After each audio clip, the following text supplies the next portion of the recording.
Дүниядағы бірінші банкомат 1967 жылдың 27 июн күні Лондон қаласындағы Barclays банкының алдында орнатылды. Ол уақытта пластик карталар жоқ еді, ал пайдаланушылар болса бір мәртелік токенлер, яғни қағазлы чеклер арқылы пул алатұғын еді. Токенді банкоматқа кіргізсеңіз, сізге 10 фунт стерлинг шығарып беретұғын еді.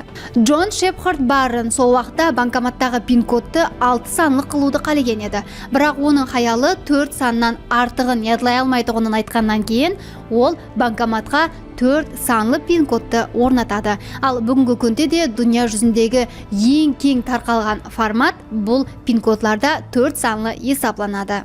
1970 жылларда банклер магнит сызықлы пластик карталарды енгізді. Бұл карта артындағы қара сызықта сіздің мағлұматларыңыз сақланатұғын еді. Енді әрбір пайдаланушы картасы арқылы анықталатұғын болды. Яғни әрбір карта пайдаланушының жеке кілті еді.